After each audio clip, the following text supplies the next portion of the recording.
Genesis 27, Magandang Balita Biblia.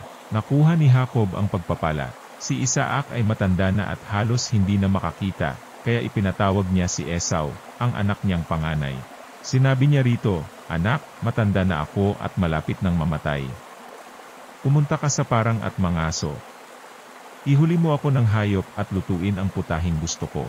Pagkakain ko'y igagawad ko sa iyo ang aking basbas bago ako mamatay." Nakikinig pala si Rebeka samantalang kinakausap ni Isaac si Esau. Kaya't nang umalis ito upang sundin ang bilin ng ama, tinawag ni Rebeka si Jacob at sinabi, "Narinig ko ang sinabi ng iyong ama kay Esau. Ihuli mo ako ng hayop at lutuin mo para sa akin. Pagkakain ko, babasbasan kita sa harapan ni Yahweh bago ako mamatay. Kaya't ganito ang gawin mo, anak, kumuha ka agad ng 2 kambing na mataba at iluluto ko para sa iyong ama. Ipaghahanda ko siya ng pagkain gustong-gusto niya, at ipakain mo sa kanya, upang ikaw ang mabigyan ng basbas bago siya mamatay." Ngunit sumagot si Jacob sa kanyang ina, "Balbon po si Esau, samantalang ako'y hindi. Malalaman ng aking ama na nililinlang ko siya, kapag ako'y kanyang nahipo, susumpain niya ako sa halip na basbasan." Sumagot ang ina, "Hayaan mong sa akin tumalab ang anumang sumpa niya. Basta't sumunod ka, anak, ako na ang bahala. Kumuha ka na ng kambing." Kumuha nga si Jacob ng kambing, at iniluto ng kanyang ina ang putahing gustong-gusto ng kanyang ama. Binihisan ni Rebeka si Jacob ng pinakamagarang damit ni Esau, na nakatabi sa bahay. Ang mga braso at lig ni Jacob na walang balahibo'y binalutan niya ng balat ng kambing. Pagkatapos, ipinadala sa anak ang putahe na may kasama pang tinapay na niluto rin niya.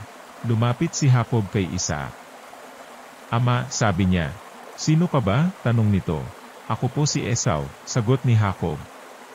"Nagawa ko na po ang inyong iniuutos sa akin. Narito na po ang gusto niyong pagkain, bumangon na kayo, at kainin na niyo ito nang ako'y mabasbasan na ninyo pagkatapos." "Napakadali mo naman yatang nakahuli?" tanong ni Isaac. "Tinulungan po ako ni Yahweh na inyong Diyos," sagot ni Jacob. Nagtanong muli si Isaac, "Ikaw ba talaga si Esau? Lumapit ka nga rito nang matiyak ko kung ikaw nga." Lumapit naman si Jacob at siya'y hinawakan ng ama. Kay Jacob ang tinig ngunit ang bisig ay parang kay Esau, wika ni Isaac. Hindi niya nakilala si Jacob, sapagkat ang mga bisig nito'y mabalahibo ring tulad ng kay Esau. Babasbasan na sana ni Isaac si Jacob, ngunit muli pang nagtanong, "Ikaw nga ba si Esau?" "Ako nga po," tugon ni Jacob. Kaya't sinabi ni Isaac, "Kung gayon, akin na ang pagkain, at pagkakain ko'y babasbasan kita." Iniabot ni Jacob ang pagkain, at binigyan din niya ng alak. "Halika anak, at hagkan mo ako," sabi ng ama. Nang lumapit si Jacob upang hagkan ang ama, naamoy nito ang kanyang kasuotan, kaya't siya'y binasbasan. "Ang masamyong halimuyak ng anak ko, ang katulad ay samyo ng kabukirang si Yahweh ang nagbasbas. Bigyan ka nawa ng Diyos ng hamog buhat sa itaas, upang tumaba ang lupa mo't ikaw na may makaranas ng saganang pag-aani, at katas ng ubas. Hayaan ng mga bansay gumalang at paalipin. Bilang pinuno, ikaw ay kilalanin. Igagalang ka ng mga kapatid mo, mga anak ng iyong ina ay yuyuko sa iyo. Sila nawang sumusumpa sa iyo ay sumpain din, ngunit ang nagpapala sa iyo ay pagpalain." Matapos igawad ni Isaac ang kanyang basbas, umalis si Jacob. Siya namang pagdating ni Esau, na may dalang usa.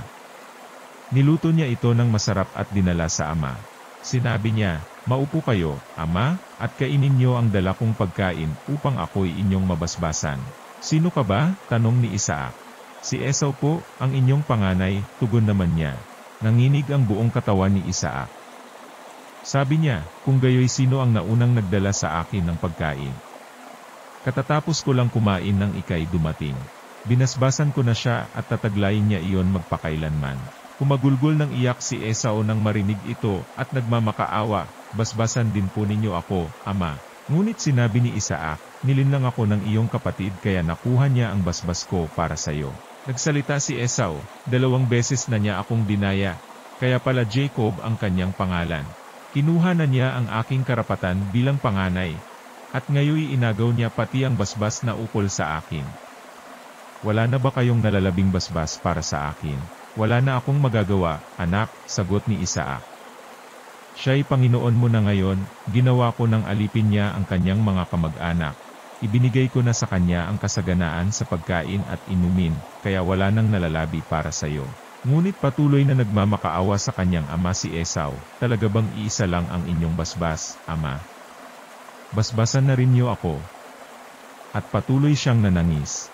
Sinabi ni Isaac sa kanya, ang magiging tahanan mo'y malayo sa kasaganaan, pati hamog mula sa langit, ika'y pagkakaitan. Tabak mo ang iyong ikabubuhay, kapatid mo iyong paglilingkuran, upang kalaya ay iyong makamit, kailangang ikaw ay maghimagsik. Namuhi si Esau kay Jacob sapagkat ito ang binasbasan ng kanyang ama. Kaya't ganito ang nabuo sa kanyang isipan, pagkamatay ng aking ama, at ito'y hindi na magtatagal, papatayin ko si Jacob. May nakapagsabi kay Rebecca tungkol sa balak ni Esau, kaya't ipinagbigay alam niya agad ito kay Jacob. Sinabi niya, anak, binabalak ng iyong kapatid na patayin ka upang makapaghiganti siya. Makinig ka sa akin, anak. Umalis ka kaagad, pumunta ka sa Haran at doon ka muna tumira sa aking kapatid na si Laban. Doon ka muna hanggang hindi humuhupa ang galit ng iyong kapatid, malilimutan din niya ang ginawa mo sa kanya. Hayaan mo't pababalitaan kita kung maaari ka nang bumalik. Masakit man sa loob ko ang malayo ka sa akin, lalong hindi ko matitiis ang kayo'y parehong mawala sa akin. Pinapunta ni Isaac si Jacob kay Laban. Sinabi ni Rebecca kay Isaac, hirap na ang loob ko sa mga dayuhang asawa ni Esau. Kapag hetya ring tulad nila ang napangasawa ni Jacob, mabuti pang mamatay na ako,